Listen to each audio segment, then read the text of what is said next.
Nos complace presentar a Félix Sánchez y Gómez, una figura multifacética cuya vida y obra abarcan una rica combinación de educación, creatividad y liderazgo. Félix Sánchez y Gómez es un distinguido educador con una trayectoria destacada como maestro, director y fundador de una escuela secundaria. Su pasión por la enseñanza se ha complementado con una notable habilidad artística, ya que también es reconocido como escritor de poemas y cantautor. Cuéntenos sobre su trayectoria como educador y cómo surgió la idea de fundar su propia escuela secundaria. ¿Cuáles fueron los desafíos y logros más significativos durante ese proceso? Bueno, mira, en realidad la carrera de educador no estaba en mi mente. Yo tenía una visión de estudiar medicina. Sin embargo, debido a las circunstancias económicas de ese entonces, tuve que truncar mis estudios y buscar una alternativa. Me inscribo en la Universidad Superior de Yucatán y me inscribo en el área de ciencias naturales, que era afín a lo que me gustaba. Después de terminar 4 años, fui la primera generación de licenciados en ciencias naturales. Llegué a Valladolid, ya que no quería irme a otro lugar a ejercer la profesión, y con el apoyo de unos maestros y un dirigente de la sección 33 del sindicato de maestros, quien fuera mi maestro en la primaria, me apoyaron y fundé la secundaria nocturna para trabajadores Ramón Osorio Osorio. ¿Por qué esta escuela? Porque al estar manejando un sistema de educación abierta me di cuenta que los alumnos exigían más, eran clases semiescolarizadas y no satisfacían sus necesidades de saber. Entonces, esa secundaria vino a fortalecer precisamente la educación de muchos jóvenes que habían truncado sus estudios y que incluso estaban trabajando ya en dependencias. Cuando vino un decreto de exigencia de que tenía que tener mínimo una secundaria para estar trabajando, entonces comenzaron a llegar a la escuela. Por eso escuela secundaria para trabajadores. Mucha gente ya adulta, casada, con hijos, incluso abuelos. Y pues fue una gran satisfacción ver que estos jóvenes aprovechaban su tiempo para poder mejorar su calidad de vida. Hoy en día, esos jóvenes que salieron de la primera generación, tenemos doctores entre ellos, tenemos licenciados, tenemos secretarias, así es que enfermeras. Quiere decir que en ese entonces sí vino a cubrir una demanda de exigencia de educación en este tipo de gentes. Y esta es la satisfacción más grande que yo tengo, el haber fundado esta escuela que sirvió precisamente para fortalecer la educación de esas gentes y adultas. Como director y fundador, ¿qué valores y principios ha tratado de inculcar en la comunidad escolar? ¿Y cuál es su visión de la educación y su impacto en la sociedad? Como director, te voy a decir, realmente yo nunca quise ser director. Yo cuando fundé la escuela no quise tomar la responsabilidad porque no me gustaba ser una persona que esté dirigiendo. Sin embargo, me quedé como subdirector muchos años y por azares del destino, con la defunción de un director de la escuela, me hacen director. Desde luego que asumí la responsabilidad y puse todo el empeño necesario que yo había prácticamente forjado durante mi vida de educador, porque yo siempre he comentado que cuando se agarra una responsabilidad y ponerse la camiseta de algo, hay que responder por ella. Y pues, vuelvo a repetirte, al estar como director fortalecimos los valores sobre todo de respeto, de honestidad, de responsabilidad, de humildad y sobre todo inculcar el amor al prójimo, que era uno de los principios fundamentales en la escuela. Y creo que sí se logró. Se logró porque hoy en día te puedo decir que mucha gente que estudió en esa época todavía me busca, todavía me habla, todavía me dice: maestro, me acuerdo de usted, me acuerdo de sus clases, me acuerdo de esto. Entonces, fortalecer la educación en valores es uno de los principios fundamentales ahora, ya que se están perdiendo muchos de ellos, debemos de rescatarlos. Además de ser reconocido como maestro, sabemos que igual es escritor de poesía. ¿Nos podría contar un poco cómo es que empezó por este camino? Mira, el escribir poesías, el escribir canciones, el escribir historias, nace precisamente desde la secundaria. En la primaria yo ya tenía unos principios básicos porque me gustaba hacer pequeños poemas a las niñas. Pero ya en secundaria, cuando uno va cambiando, ya con los cambios psicosomáticos que vamos experimentando, la atracción hacia el físico y todo, ya como que incrementa un poquito más el tener que hacer cuando uno no habla, hacer poesía o hacer escritos para poder mandarles. Y yo recuerdo que mi primera poesía la hice a una niña que me gustaba.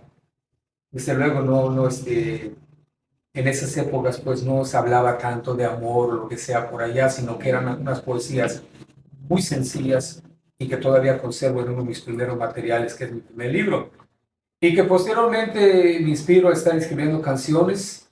Mi primera canción se llama El Niño Pobre, Navidad del Niño Pobre, que gana un primer lugar en 1977 en el estado de Quintana Roo, en Cancún, Quintana Roo específicamente, cuando se inauguró la explanada de Benito Juárez. Una historia hecha canción y que después la convierto en poesía y posteriormente un grupo de maestros la hacen en obra de teatro, presentada precisamente en el Colegio del Hispano Mexicano y llevado hasta Tizimín. Hoy en día esa canción todavía pues da muchos recuerdos tristes porque, repito, es una historia de un niño que nunca tuvo un juguete. Y de allá pues a escribir poesía, a estar hurgando, y la inspiración de un poeta, la inspiración del escritor es todo absolutamente. Cualquier situación que se presenta en la vida real, una vivencia, una historia, un personaje. Mis poesías van desde una poesía hacia un albañil, hacia un barrendero, hacia un maestro, hacia un ingeniero, hacia el policía, a la historia de Valladolid. Entonces hay una gran gama que nos permite manejar prácticamente lo que es la poesía. Igual sabemos que va a sacar un nuevo libro. ¿Nos podría platicar un poco sobre? Claro que sí. Mira, repito, todos estos libros que tengo, que son 3 libros, más de 200 poemas aproximadamente, un disco donde hay 14 canciones inéditas, que todos llevan implícitos valores. Surge una idea. En una ocasión, tomando un café con mi hermano, que es también poeta, escritor, que tiene más de 12 libros, hace poco recibió un libro del CENTE que escribieron, pues decidimos 5 poetas de la región escribir una antología de 150 poemas. Una antología que abarca todo tipo de géneros, desde lo que es un género, por ejemplo, de amor, un género de misterio, un género histórico. Y pues unidos esos 5, acordamos hacer esta antología que próximamente ya está en proceso de edición. Próximamente haremos la presentación ya en público y pues para dar a conocer este material. Este material, nuestra idea, nos cuesta mucho dinero como escritores, como poetas. No recibimos ningún dinero externo, ninguna ayuda externa, pero lo hacemos con el gusto y el placer de llevar a todas las instituciones al menos un volumen para que ellos vayan rescatando sus valores. Hoy en día, te digo, esos valores se están perdiendo en el seno del hogar. El respeto, ya no hay respeto de veras para nada. Ya no hay ese respeto incluso hacia el maestro. Ves que existe mucha difamación, mucha situación que se presenta que ahora, pues con las redes sociales que tenemos, también se va tergiversando más. Entonces el padre de familia se desajena de esto, le deja al hijo ciertas tareas y no hay el ejemplo que nosotros nos daba en nuestra época, porque los valores no son prácticamente dichos para hacer, sino se hacen para que puedan ser imitados. Entonces esa es nuestra labor con este libro ahora. Nuestra idea es llevarlo al menos cada escuela que tenga un volumen en su biblioteca y llevarlo a las bibliotecas públicas para darlo a conocer. ¿Y qué desafíos ha presentado como escritor y cantautor y cómo ha podido superarlos? El primer desafío, te dije, es tratar de vencer la situación de editar un libro. El hecho de editar un libro, pues esto nos conlleva a tener un análisis primero a qué te va a llevar esto. No es solamente, el desafío es sobre todo económico. ¿Cómo juntar para estar tratando de editar esto? El desafío es darlo a conocer. Nosotros, afortunadamente, como educadores, pues tenemos vamos a poner entre comillas, la experiencia de convivir con la gente, de saber cuál es su pensamiento. Y entonces buscamos la manera de cómo llegar para que estos recursos se puedan utilizar para bien de la edición de estos libros. Y yo creo que el máximo desafío que podemos poner nosotros es enfrentarnos a lo que viene, a lo que realmente es. Todos podemos escribir, todos. Lo que a veces Causa es que no se escribe, y no es cierto, no escribe. Déjale al editor que te haga todas las correcciones después, tú escribe. Y ya para finalizar, ¿qué consejo le daría a las personas que les gustaría adentrarse a este mundo de la escritura o las canciones? Te digo que es un mundo maravilloso y que, repito, todos podemos hacerlo. Cuando a mí me dijeron por un poeta, Félix, comienza escribiendo tu vida, yo pensé que mi vida iba a ser de 2 hojitas.